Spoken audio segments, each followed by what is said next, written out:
Good morning, everybody. This is Devin from Homeschool House Calls and Professional Home Educator. We are with Susan with Homeschooling Supermoms, Hey, and everybody. and today we're Kimberly is going to talk to us about homeschooling students with anxiety disorders. And this is a big request. I've had several requests in the last month, and I was like, okay, who can I go to? Who knows? And I'm like, oh, Kimberly does.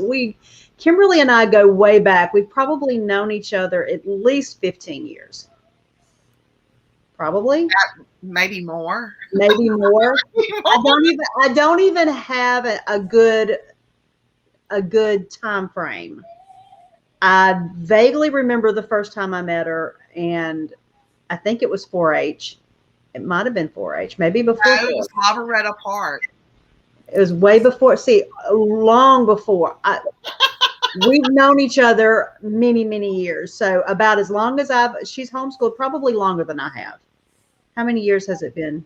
This will be my 20th year. 20. See, she's homeschooled longer than I have. So see, she's a veteran for me. I'm like, but we have children who are the same age and similar ages, and we've known each other a long time.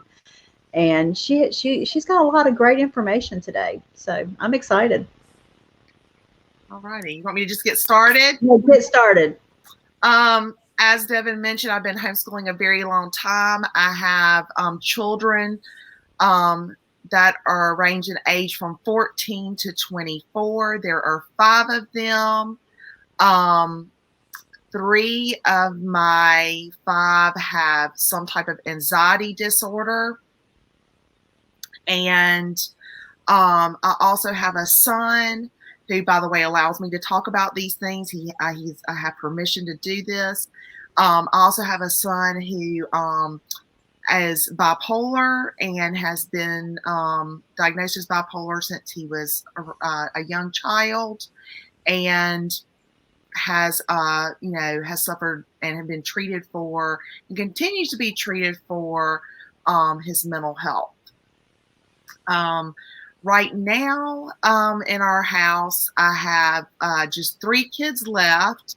Fixing to graduate Jack out. He has general anxiety disorder and he has ADD.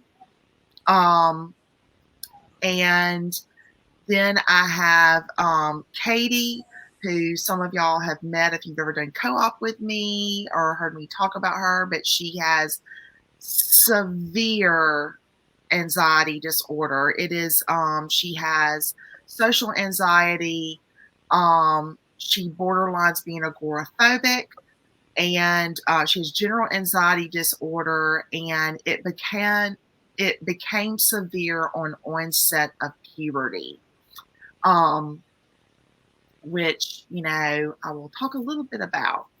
So today I'm going to talk about how we have dealt with this as a family, as a homeschooler, as parents, and just to let you know, I also have anxiety. A lot of people who know me don't think I have anxiety because I'm very extroverted, I'm very outspoken, and part of that is because I have continuously forced myself out of comfort zones to speak and do things that make me extremely uncomfortable. I do love people, but I prefer smaller situations than crowds. And I have general anxiety disorder that I've had probably my whole life.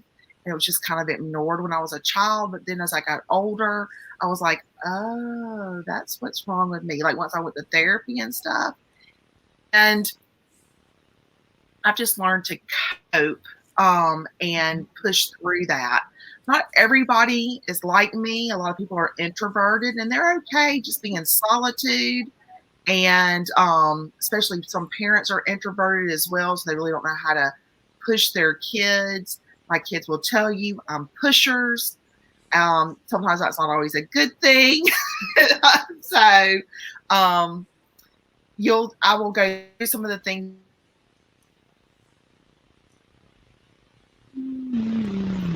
with anxiety and what I've encouraged other parents and children to do as well. So one of the things is 1 in 12 children have anxiety disorder. It's probably more than that. That is just what is calculated, you know, from statistics and doctors and parents who are vocal about it. And girls are 2 times more than boys that have anxiety. And it is a lot of times for girls, the onset begins at puberty. So a lot of people want to know, well, what does anxiety look like? Because it really is different with every single person. I'm going to ask something. Somebody has a lot of background noise, and that's causing me anxiety. It may be my house. It could be mine too. Let me mute mine. Could you mute? Or lower? Thank you. So I'm going to talk about some things that about what anxiety looks like in children. It differs from child to child, and I have some cheat sheets just so you know, because I didn't want to miss anything. But so one of the things that a lot of people see with their children is the refusal to participate, the refusal to be social, the refusal to not want to go out and do anything, make new friends, or have social interactions. And it's probably one of the most common things that parents will see, or that is the most apparent. There's probably some other things going on, but that's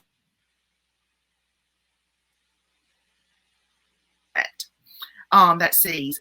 Like they have anxiety about going to school. They have anxiety about going to church, doing social functions, going out with their friends, going out to shop, going out to eat, just any type of social interaction, or going from anything from their comfort zone to something that is not comfortable for them, and their refusal to participate or having a lot of hesitancy to go out and participate.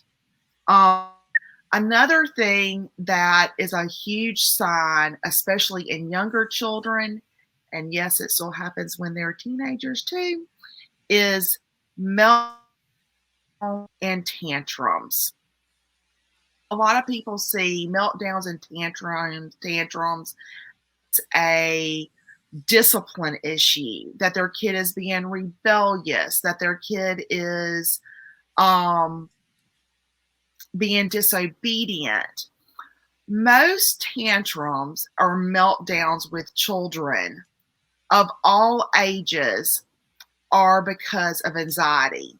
So when your 2 and 3-year-old just refuses to do, and they're laying on the floor kicking and screaming, a lot of times it's and there's something inside of them that gives them that fear or flight mode.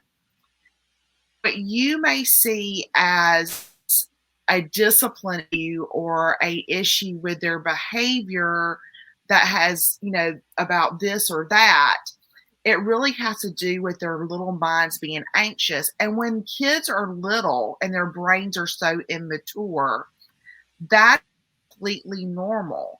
And most kids, by the time 5 or 6 years old, will grow out of the throwing down, kicking and screaming phase, or tantrums and things like that.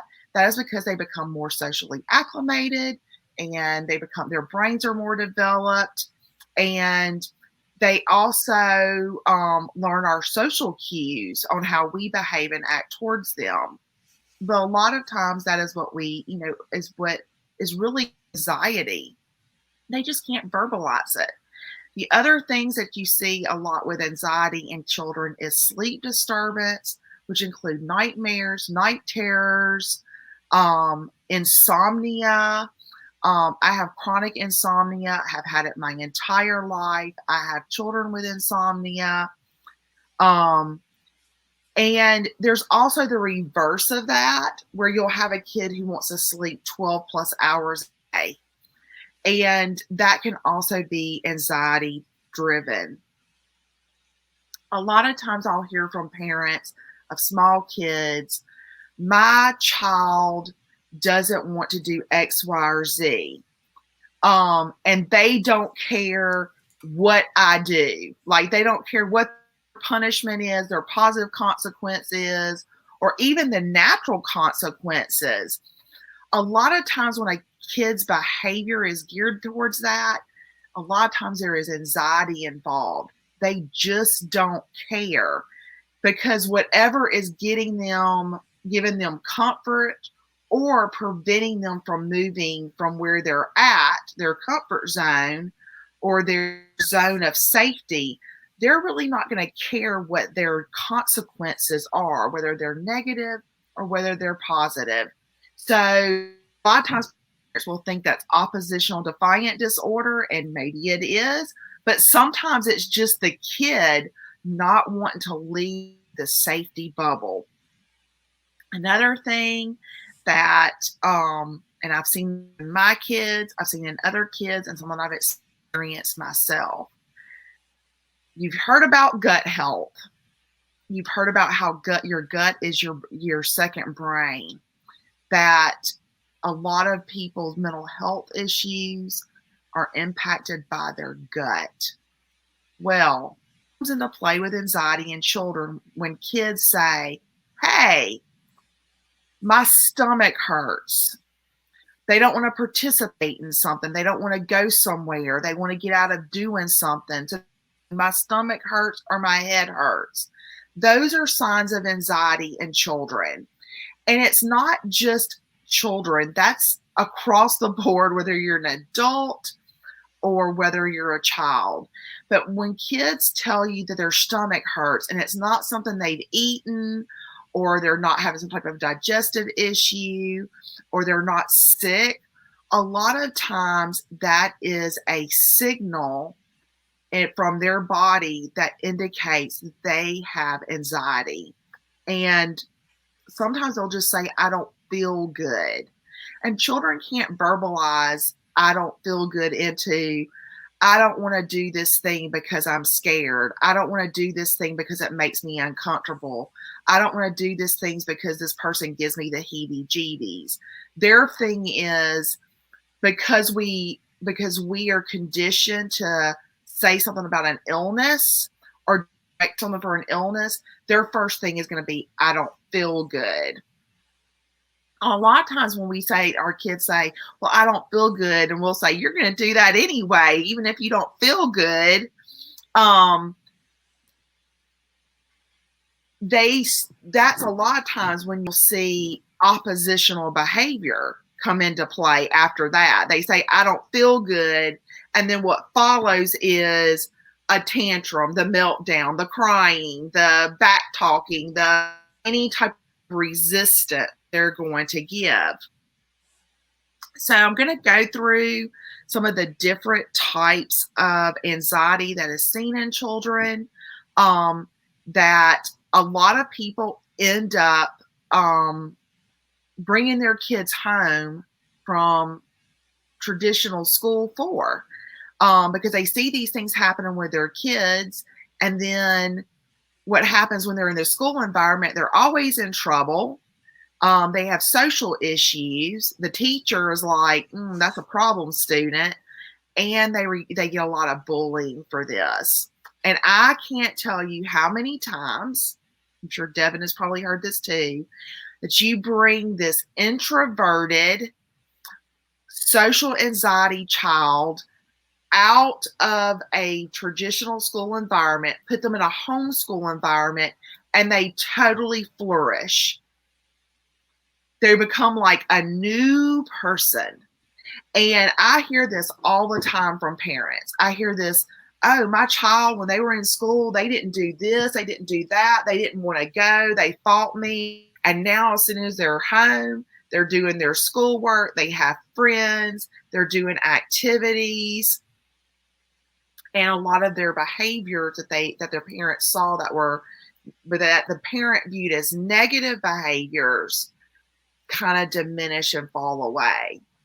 And you'll hear me say a lot of different things about negative behaviors or maybe bad behaviors, but to be fair, those are just words, and sometimes it is what it is. Like sometimes the behaviors just are, and we as a society may see them as negative, but a lot of times they're just self-protective behaviors, and just when a person or a child or a teenager is just trying to self-preserve. So one of one of the first ones is that I think a lot of people notice is phobias. A lot of kids have phobias, fear of snakes, spiders, fear of the weather. Before this started, we were talking about fear of disease because, we've talked about COVID and that, it's all, brought up. And I'm going to use an example as my neighbor's little boy next door. He's 6 years old. He is fearless. He's a fearless child. But since COVID started, he has become really focused in almost OCD about COVID and people wearing masks and social distance. He's at school. He polices the other children. In fact, he was on the news at the beginning of the school year. And because he was because his classroom was used as a model to show on the news what was going on in the schools. And he was like, everybody, he had his little mask on. He is like, and part of that is anxiety driven. That is what that he is, it's good behavior for a lot of reasons, but it's also become an obsessive behavior for him. So a lot of kids have phobias about walking over bridges or walking on piers. Mine was walking over piers as a kid. I also have a phobia of birds. And I did a lot of therapy to get over that phobia. So you'll have children, a real common fear or phobia is of animals, like especially dogs or snakes. Those seem to be very, very common. And normally it stems from a child being exposed to something negatively or a negative interaction that took place with those items, or maybe from a storybook or a movie. And then this phobia develops about those things. So phobias are something that are really anxiety driven and not and not necessarily just benign and in of themselves. The other thing that people have is general anxiety disorder. You just don't know what causes the anxiety. That is me. I have general anxiety disorder. I've probably had it my entire life. And a lot of children have general anxiety disorder. And I have a child who has general anxiety disorder, and I have her permission to talk about her. And that is my 24-year-old Elizabeth. She had anxiety for as long as I can remember. She was also always an anxious little kid. And we had to do a lot of different things to combat that and push her to get out of her comfort zone and give her techniques. She has been in therapy now for, I believe, 6 years. So she started therapy a little late. That's on me. But she has been working with a therapist at 17 years old for her anxiety. And even when she went off to school, when she went off to college, she did the therapy. She continued it because she saw that it bettered her as a human being. but she doesn't necessarily know what triggers her anxiety. And I think that's a lot of people. A lot of people don't know why they have anxiety, or what triggers anxiety. And sometimes anxiety is, for females especially, gets triggered with their hormones and or lack of hormones if you're menopausal like me. So, but you see that heightenedness, especially the closer someone gets to their menstrual period, sometimes have anxiety, and then about halfway through their menstrual period, it's like the anxiety completely disappears. And that is super common in girls. And it is something that I've noticed with my own girls, something I noticed within myself. Though I think the menopausal anxiety is a little bit different. So, you know, that is something that just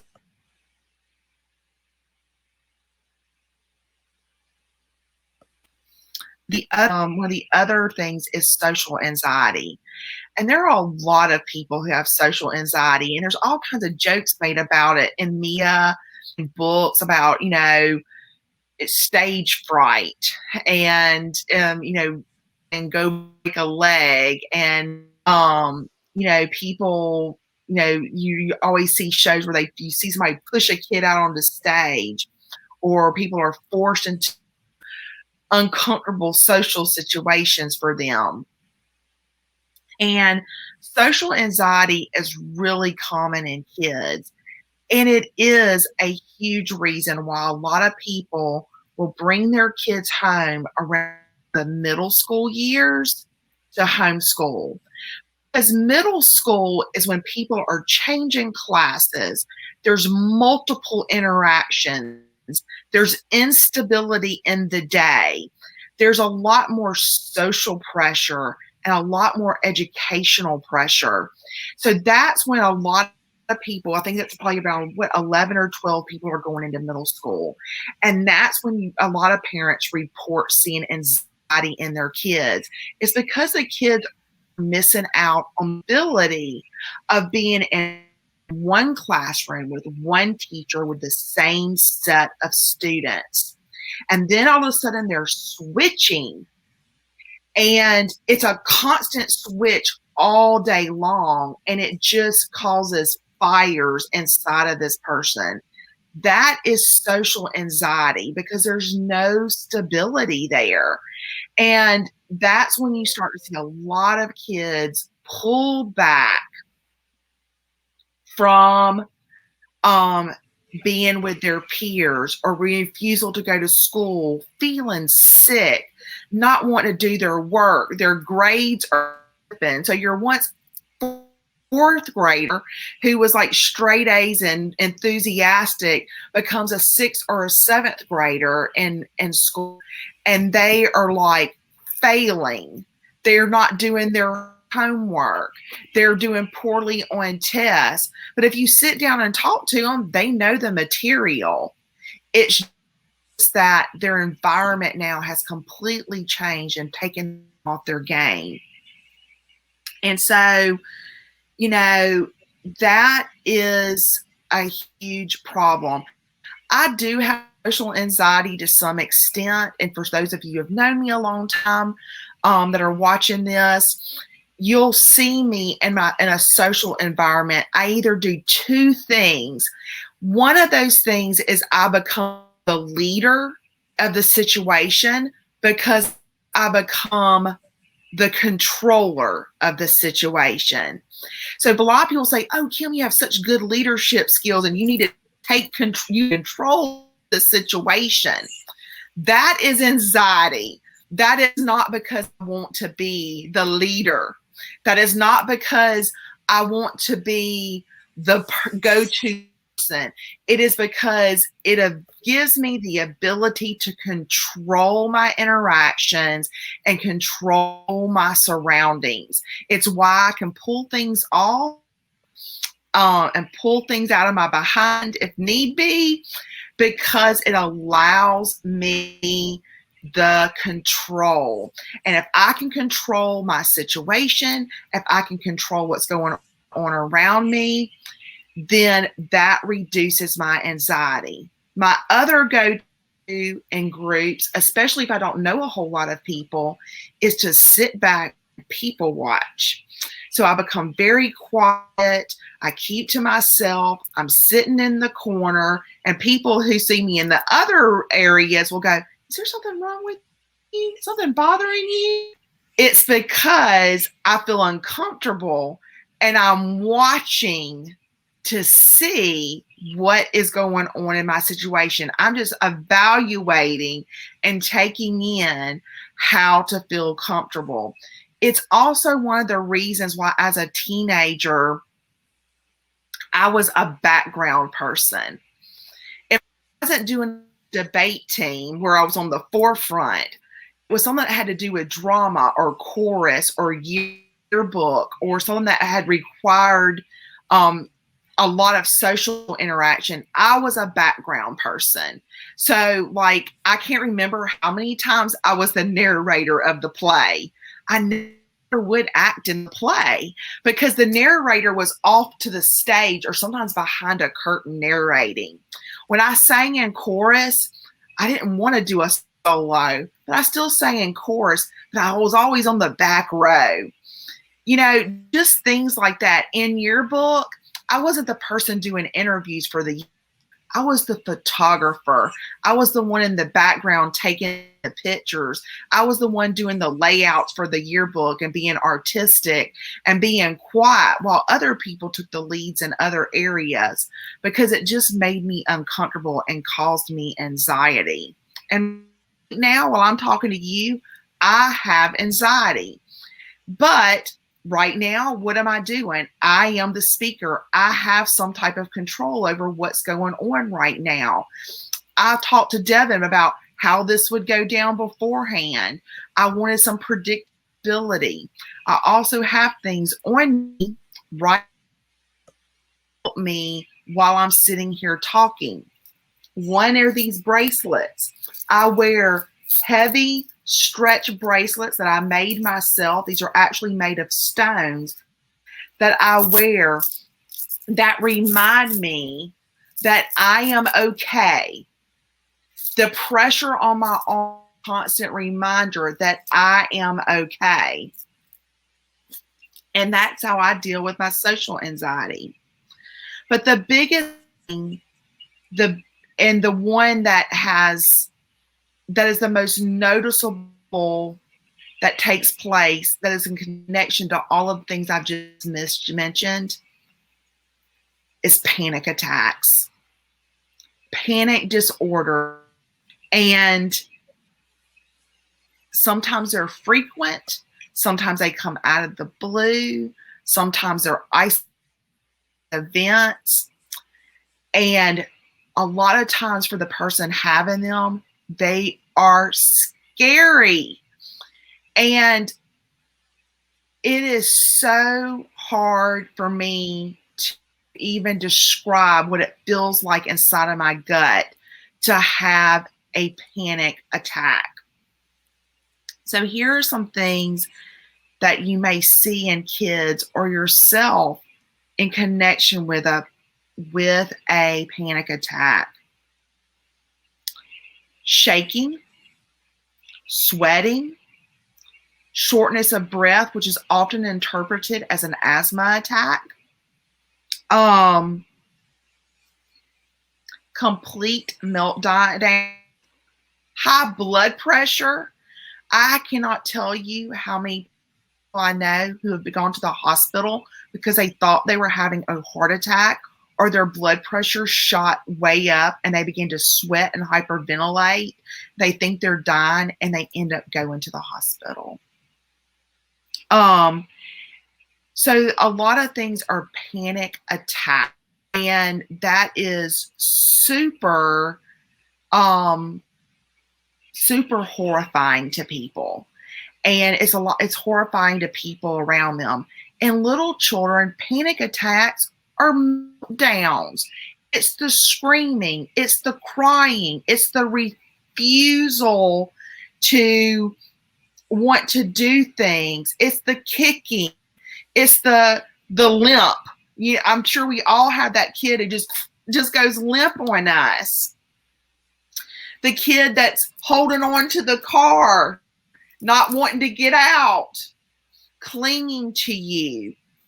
Those are signs that your child is having a panic attack. I have a child that is a severe asthmatic. We've been to the ER twice for these panic attacks. And the guy that she could not breathe. Then, of course, once we get to the ER and she's seen, and a lot of times a rescue remedy,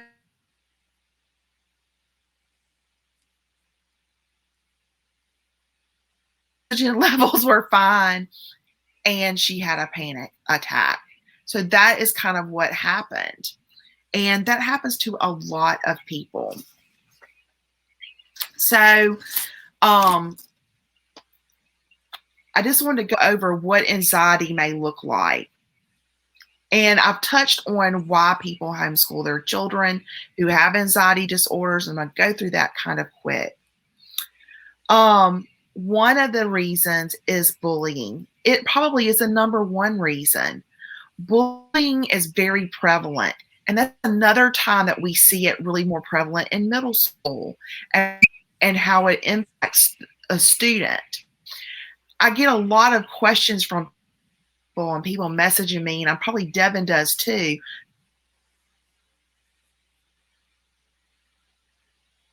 Parents want to homeschool because they're bullied. It's because those kids no longer fit into their norm.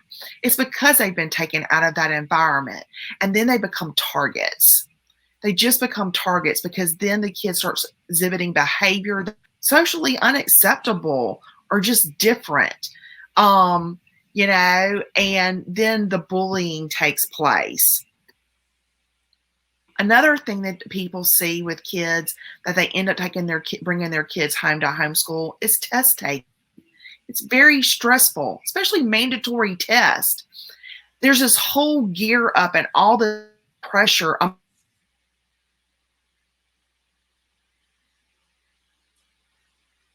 mastery of a subject. That is a lot of pressure on some kids. Some kids thrive in that environment. Hey, I was really competitive. Give me a test any old day and I'm going to thrive. My husband doesn't like taking tests.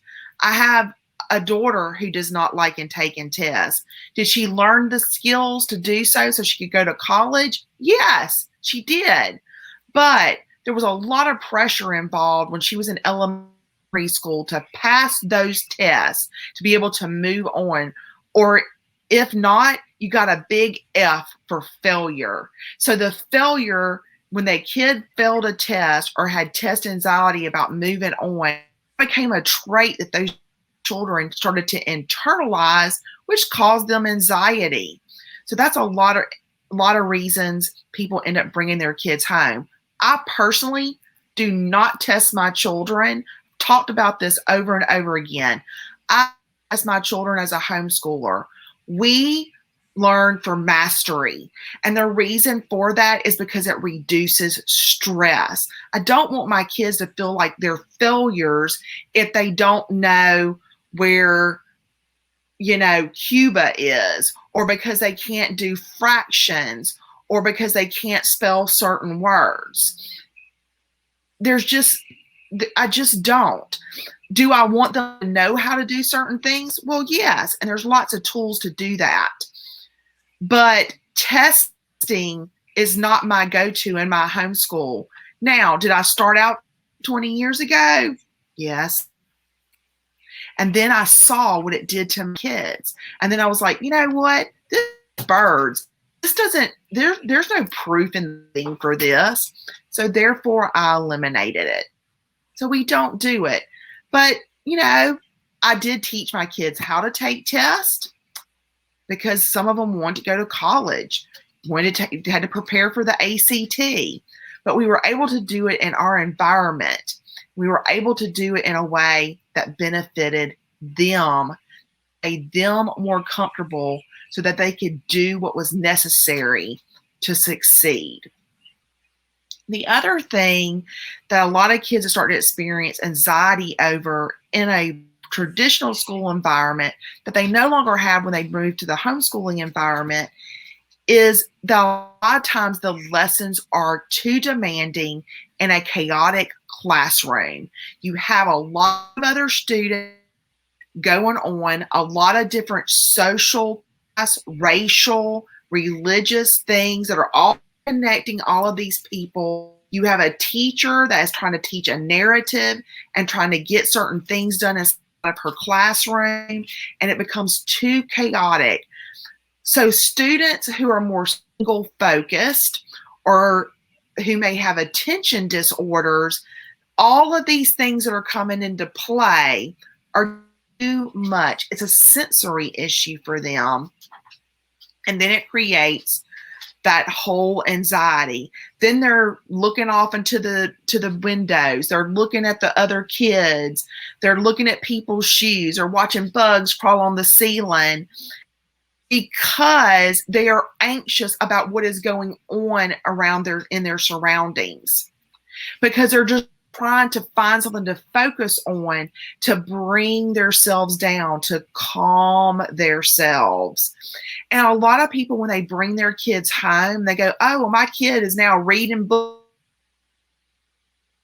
interested in that. I didn't know my kid liked geology. I didn't know my kid liked bugs. I didn't know my kid wanted to garden. It's because the kid can now focus in without all this disruption and chaos. Some kids are fine in chaos. A lot of kids aren't. They just aren't. And that is why you see a lot of this about middle school and so. So the thing is that when we remove a child from a environment like that, it doesn't necessarily fix being anxious. It doesn't necessarily fix their problems. It doesn't necessarily change that they have anxiety. They're not cured. It just may be exhibited in other ways. But the thing is when they're at home, it's a little bit more controlled. You have a little bit more leeway to deal with it. So I always tell parents this, and Devin has known me for a very long time, and she probably knows what I'm fixing to say.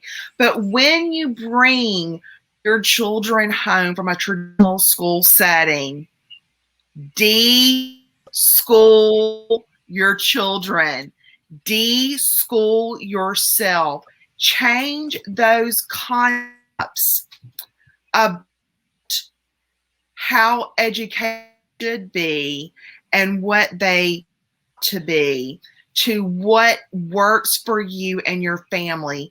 You need to get that sitting in a desk, doing seat work, meeting all of these goals out of your mind. And my dog is in here and needs the bathroom. So I'm going to have my husband come over. So, sorry.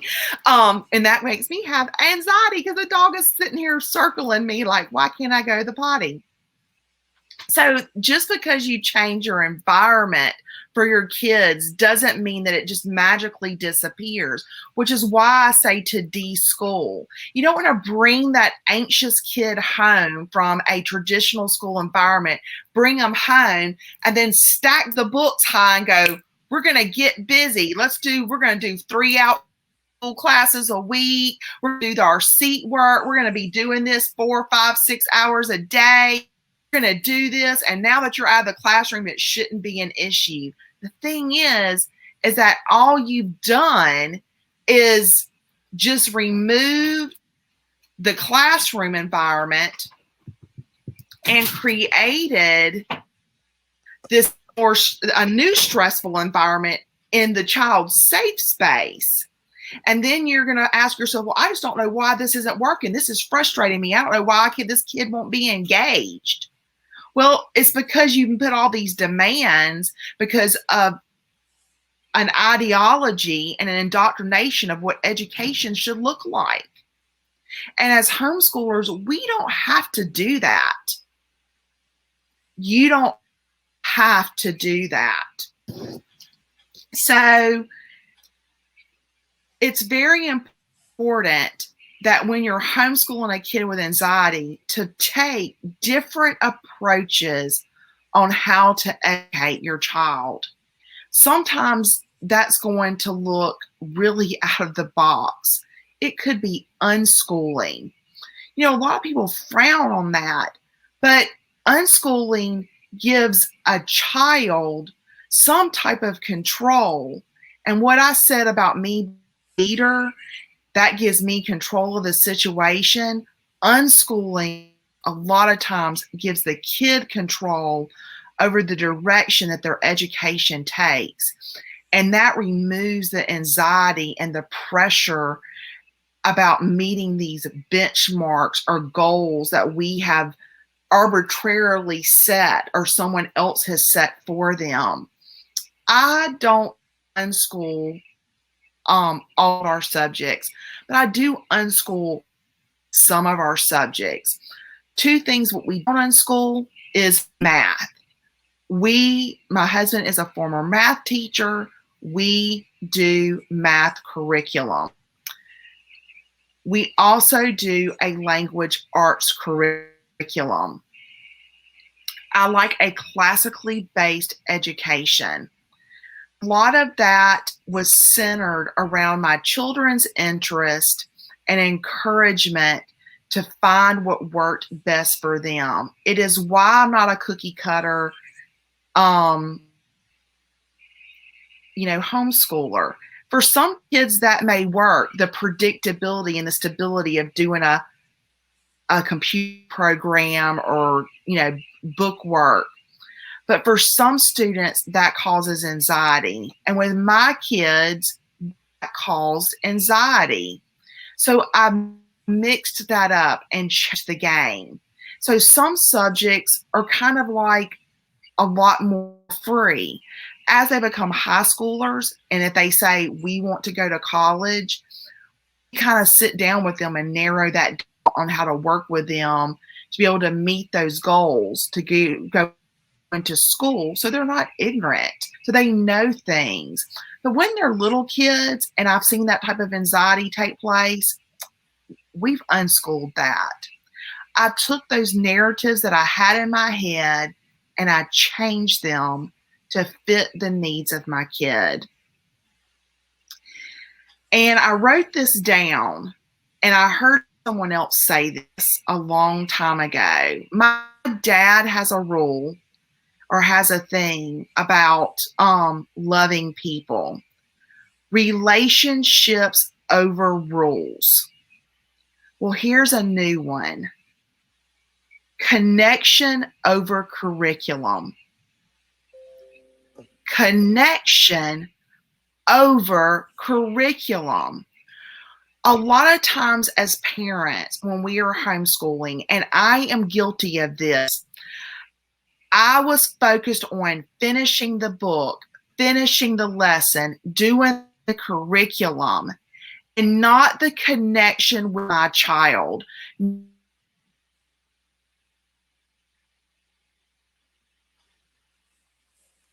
Teach my child to self-regulate.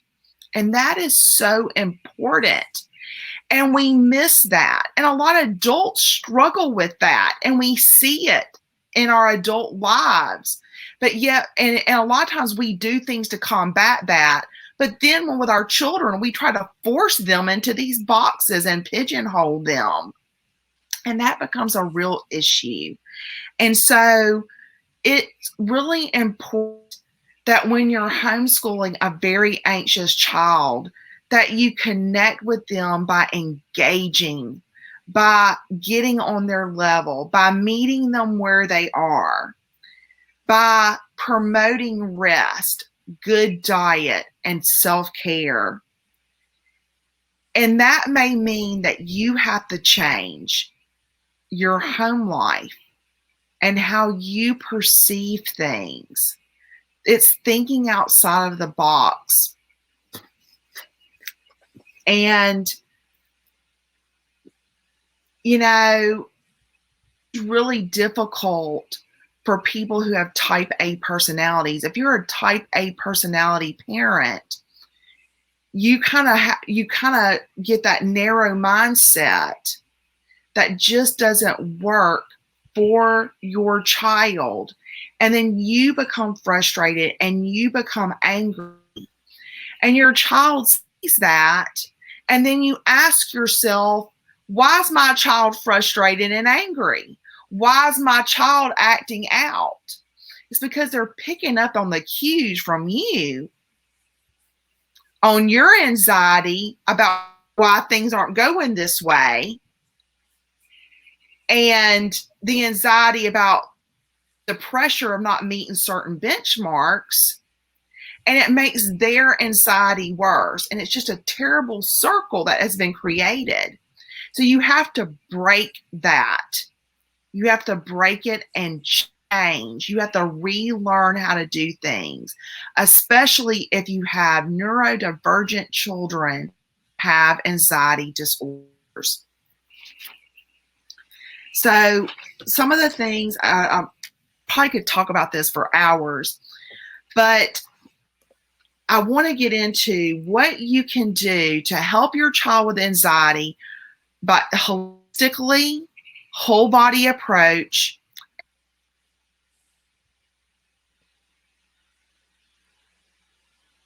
And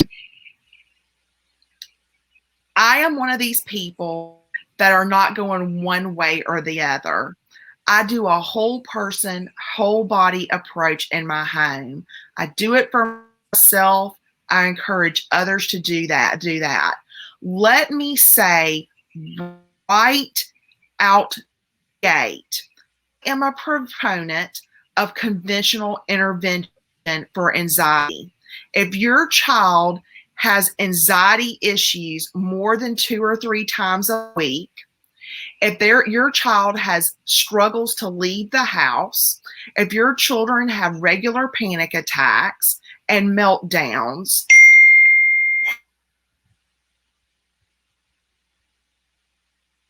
it's not going to work. If you have a child with mild anxiety issues, probably diet, sleep, maybe some herbs, some essential oils might work. But if your kid is suffering weekly, that needs medical conventional intervention.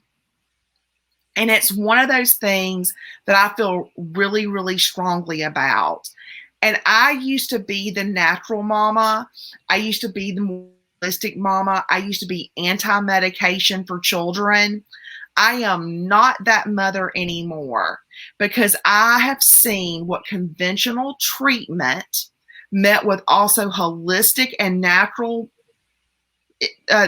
paths will help the child as a whole, but help me as a whole.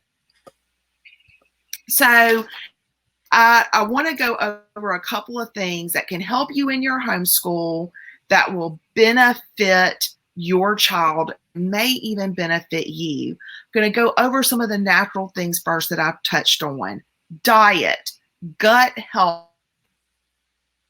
I know we have probably some people who say gluten don't do this and corn doesn't do that, and not getting enough protein or fats, or, all these allergies don't impact anxiety. I can absolutely tell you, my mind with 100% certainty that it does.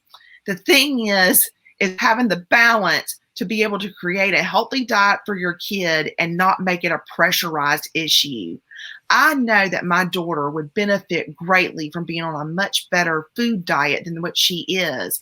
I know that if she stopped eating so much bread and processed food, that her anxiety would probably decrease by a lot. However, by making food an issue, it's created more anxiety about eating food. I've created a whole nother thing, and that's on me.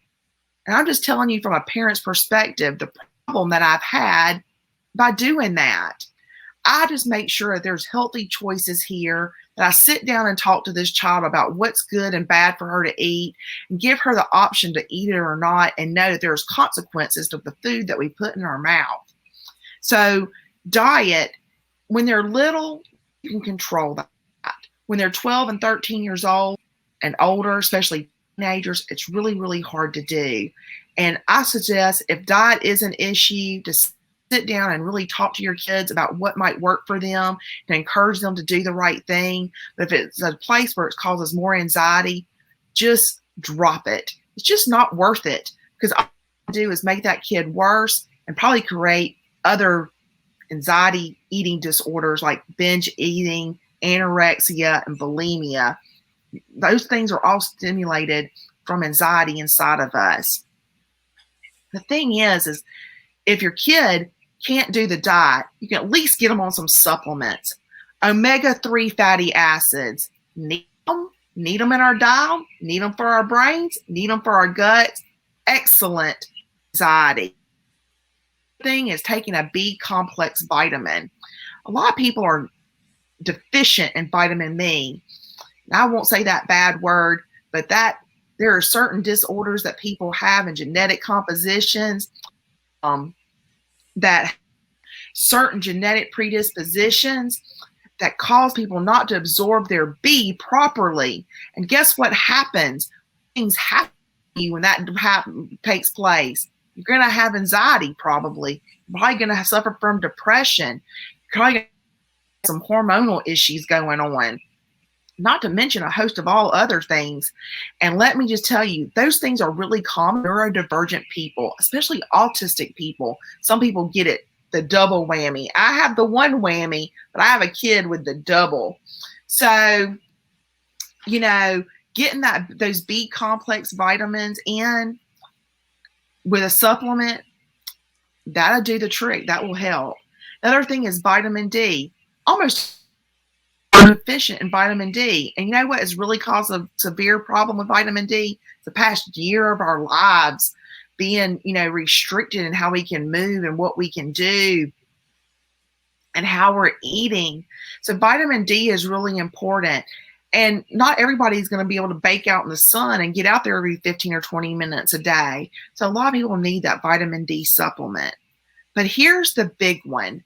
The big one that I learned about with my children, and that is magnesium. You see magnesium added to our food.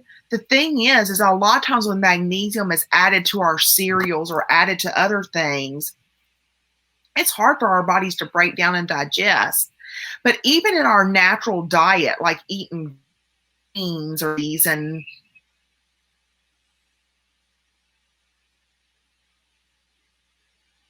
you would have to eat so much if you're depleted.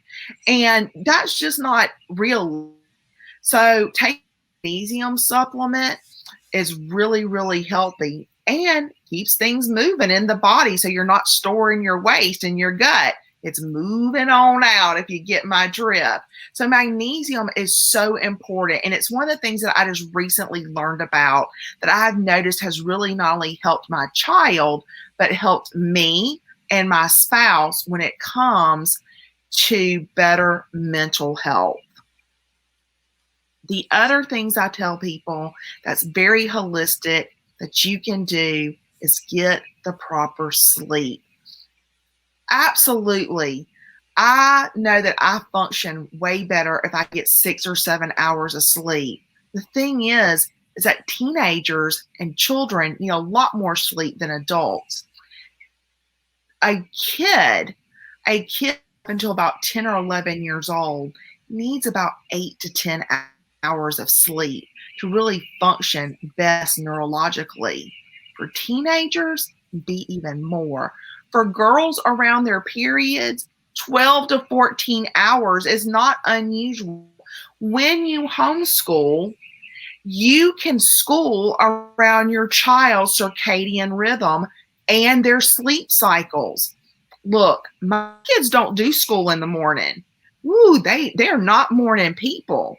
One of my kids was, And he would get up and do his school a lot of times before I even got out of bed. But my other children are not morning people. They need to get their breakfast on, get their cup of coffee, cup of tea, drink orange juice. They got to dilly-dally. They got to do their chores. They got to wake up and get with it.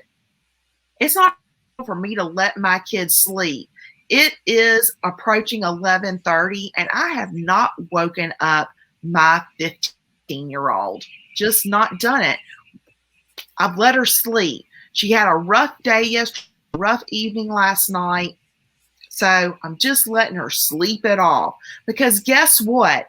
You can still do 6 p.m. You can do school at 9 p.m. There is no reason why you should have to do school at 8 o'clock in the morning like everybody.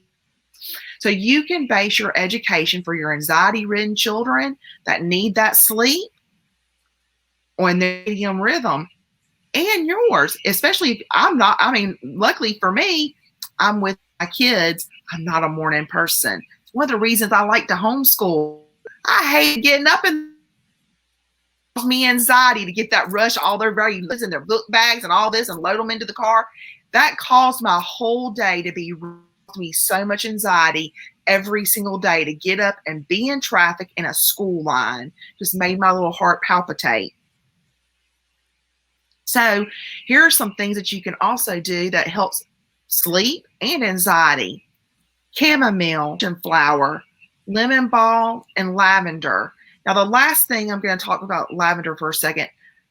Some people, lavender makes them sick and it causes them to have more anxiety. So that's, you might want to do a little trial and error with that one.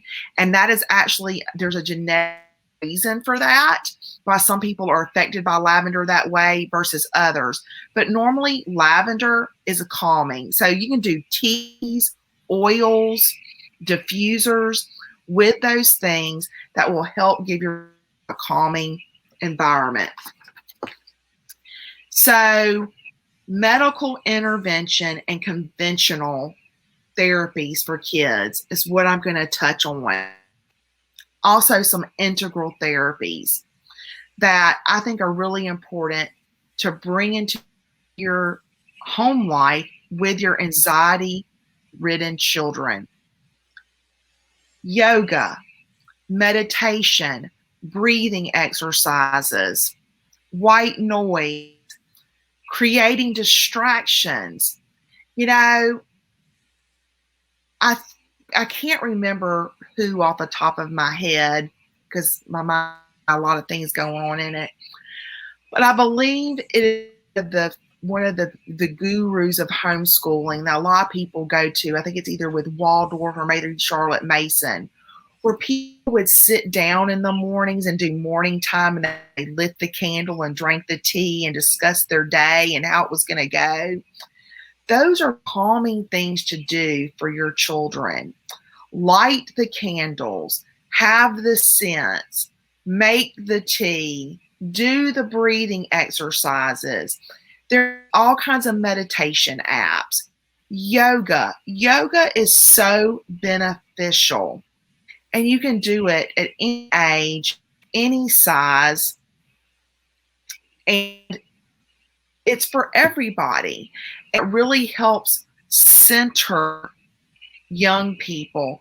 That's why you see a lot of schools that focus on autism do that. They have yoga and meditation part of their daily routine. And I'm not talking about no 30 minutes, Jen. I'm talking 10 or 15 minutes. One of the things that helps me with my anxiety are these bracelets. I made them myself. You'll normally see me wearing them. I've made a bunches of them through the years. They're weighted. They're made of rocks, actual stone. And the pressure of them helps me. Not only that, is there's individual beads. So at times when I have social anxiety in public or if I'm doing something, I just count the beads one at a time, or I just touch each bead. You can also do this with doing a handstone. I had a therapist who used to say, when you have anxiety, have a worry rock that you carry in your purse or your pocket or you have in your car, and you hold that rock and you think about how it feels, its temperature, does it have creases, bumps, is it gritty? And then that allows you to just calm your body. That works really well for kids. Another thing that works really, really well is weighted clothes, which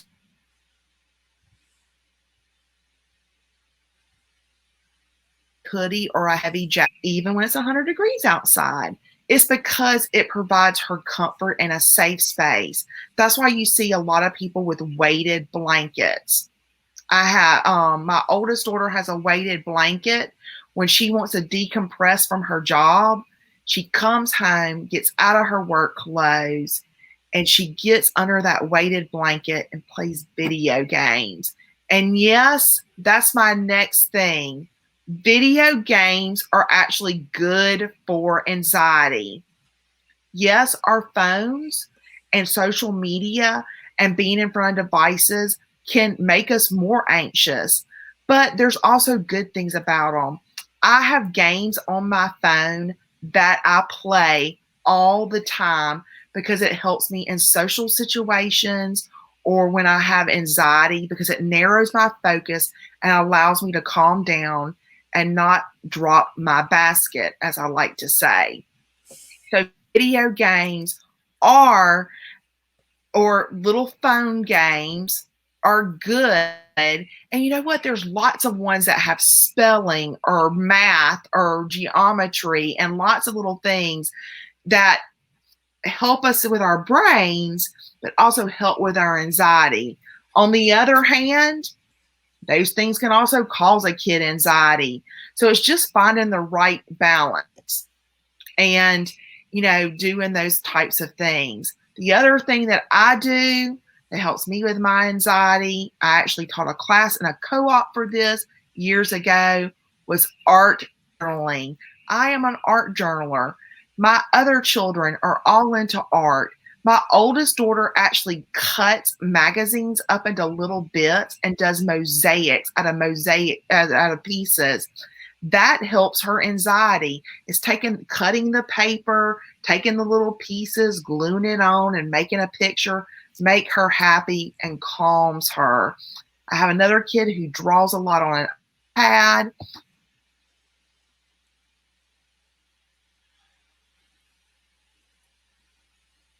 Crocheting, handwork, it makes me terribly anxious to do handwork, but a lot of times knitting and crocheting really helps people. Just that motion of doing something with their hands over and over, the repetitive of it. Me, it's art therapy. I love to do mixed media. I paint, I draw, cut stuff up and remake it into something. So I highly recommend that. But I always say that if your kids, again, are having anxiety over and over again and it doesn't seem to be diminished, it might be time for some conventional intervention. And that is probably seeking out a talk therapist who is licensed and who has knowledge about dealing with anxiety issues. Now, my son that is bipolar has one of the best therapists that I call the boy whisperer all the time. I absolutely love him. I would never recommend him for people who have anxiety or who have eating disorders, just because that's not the kind of therapist he is. But there are some really good therapists out there that deal with anxiety. And one of those things is teaching people cognitive behavioral therapy, exposure therapy, dialectal behavior therapy. That is more new, but it's useful. It works. It helps kids with OCD, helps people with general anxiety disorder, social anxiety disorder, and panic attacks. It helps people come to use different tools in their toolboxes to help reduce their anxiety. So medical intervention, but then there's also medicine. For girls, it might mean birth control. Also, get those thyroids checked. Don't think that because your kid is not an adult that they may not have thyroid problems at 12, 13, 14, 15, 16 years old. Thyroid is a big problem because it's impacted by so many things. Your endocrine system is so important and impacts our mental health. And yes, your 13 or 14-year-old could have thyroid issues that contribute to their anxiety. And you want to get that checked. Hormones contribute to anxiety. Your once normal child, as soon as they hit those menstruation years, may turn into something that you don't even recognize anymore, or they don't recognize. I cannot tell you how many times I have said this, or a friend has said this. I just don't like myself when it got close to my period. Sometimes I feel that way as a menopausal person. I just don't like myself. I have anxiety. I'm mean. I'm grumpy. You know what? There's nothing wrong with taking hormones. There's nothing wrong with taking birth control to regulate our hormone systems to reduce the anxiety for that person. There's all kinds of different things to do that. Some things I don't recommend, to people because I have my own personal preferences. But also, you need to do what works for you and your kid. And you know what? It's nobody else's business if your kid's on birth control. I have a lot of parents who are very concerned about, what if somebody knows my kid's on birth control? Are they going to have sex? Are they going to be sexually promiscuous? Are they doing something they shouldn't be doing? Well, you know what? It's nobody's business why you take birth control. Could be for cysts, could be for anxiety, could be for hormonal regulation, could be for a host of other things. It's nobody's business but yours and your kids. So you don't have to tell anybody or discuss it with anybody except you, your doctor, and the other people maybe in your household. Also, there are 4 main meds for anxiety disorder. We've tried 2 of them in this house, maybe 3. Prozac, Lexapro, Zoloft, and Paxil. Prozac and Zoloft are the most often used in teenagers and young people. So we have used, Zoloft didn't work for my oldest daughter. Neither did Prozac. Prozac didn't work for my daughter that's fixing to be 16. But I'll tell you what does work. She's on Zoloft. She's like a new person. And you know what? As much as I really didn't want to use some of these meds because of their side effects or because they gave me anxiety about what they may do to my kid and if my kid may change, well, you know what? Sometimes you just got to bite the bullet and take some medicine and give some medicine to your kid that helps them with their anxiety. Everything comes with risk. But you know what? Sometimes the benefits just outweigh the risk altogether. So you really want to do that. I know I've talked well over an hour now, which is probably driving Devin nuts. But I want to touch on this last thing because I think it's really, really important and really makes us uncomfortable. Our parental reactions, our parental actions impact our children's anxiety and their anxiety disorders. So sometimes we just have to drink that bitter tea and realize that we might be part of the problem. Anxiety is not something to be fixed. It is something to work with to help our children learn to cope with. You want to be able to teach your children by example. You want to set the pace in your house for showing that you can control your emotions, that you can be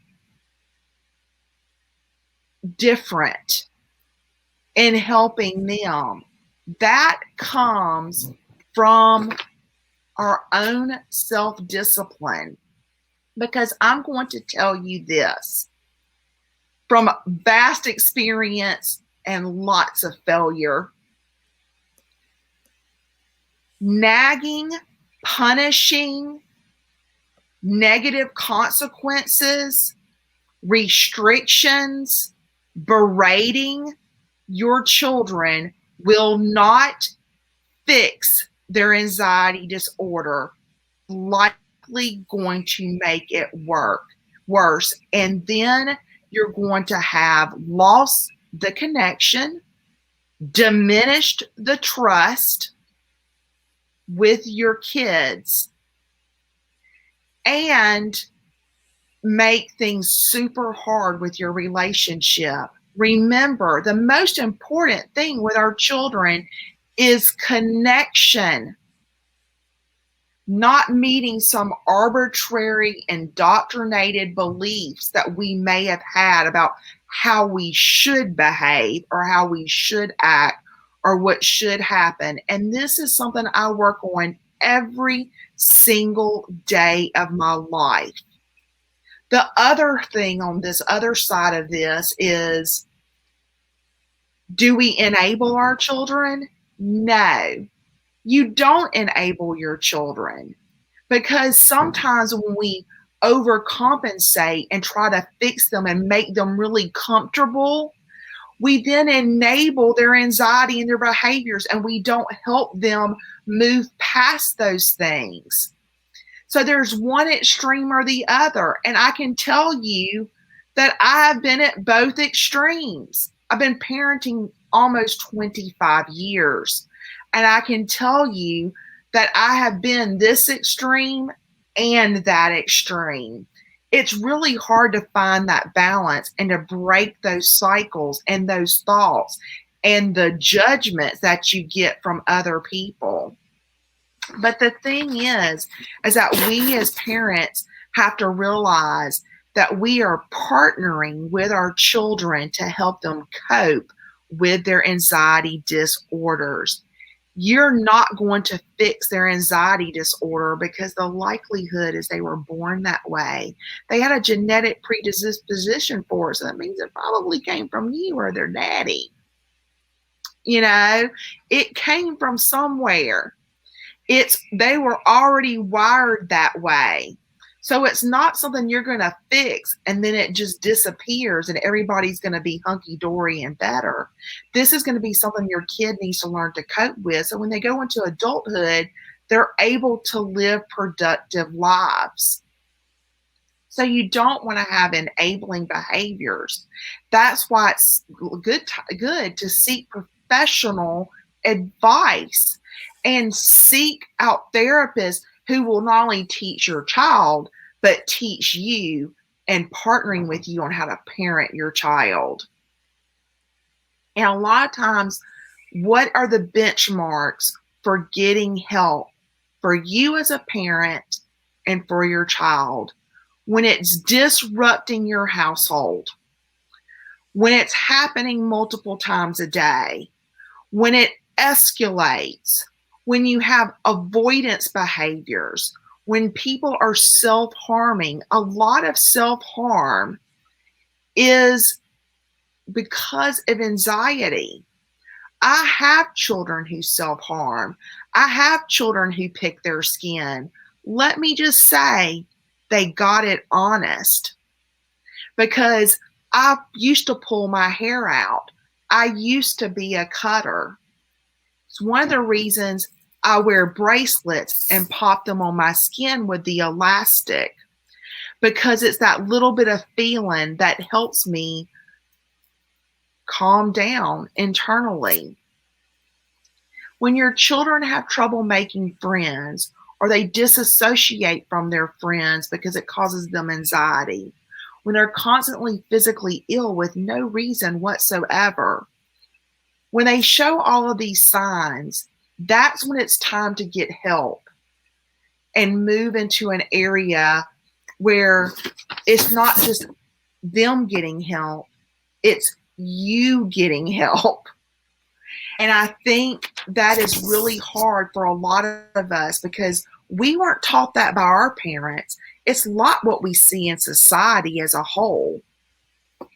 So we have to change our mindsets. We want to teach our children how to manage their feelings, how to manage their anxiety. We want to set positive examples. We don't want to avoid them or ignore the behaviors because that doesn't help either. We want our kids to know that we're present, that we're listening to them, and that we are focused on helping them become whole people, to be able to become whole adults in our society and be able to live with their anxiety and cope and move through it in positive manners rather than destructive ways. The bootstrap of mentality of our parents, or that sometimes we hear from pulpits, or sometimes that we hear from other parents or our peers that are looking at us, giving us that side eye about your kids just misbehaving and is a bad youngin'. We have got to change that for our children, because the only thing that matters is your children, your family, and what's going on in your household. And you have to give no foxes about those other people and about the judgment of others. Because remember, it's about connection and it's about relationships over rules. And I like to change that to relationships over rules, dogma, and indoctrination, and those old tapes that we've heard either from our parents or from others, and create a new narrative when you have a child with anxiety. I really appreciate y'all coming today. I know I really talked a long time. This is something I'm very, very passionate about. I will put some links to some TED Talks in the description of the event, or up underneath the event in the group. And if you have any questions, you want to shoot me a private message, go right ahead. You want to shoot me an email. It's beautifulrec, WRECK, the number 2 at gmail.com. I am happy to talk to you about this or send you resources that may help you with your kid. So thank you so much. Bless, bless, bless you. And So much good information. Tons of great information. Thank you, Kimberly. It was I wonderful. really appreciate it. Absolutely wonderful. So anyway, mamas, we're going to wrap up today. We will put this on YouTube. You can shoot it to friends if they're not in the group. And I know it's a lot of stuff, and it's stuff that can help really any mama, not just homeschooling. A lot of great stuff. So we'll have it there, and then we'll have it in the group and on the website. But thank you, Kimberly. You always do a good job. Thank you. And we'll say goodbye, mamas. Bye, everybody.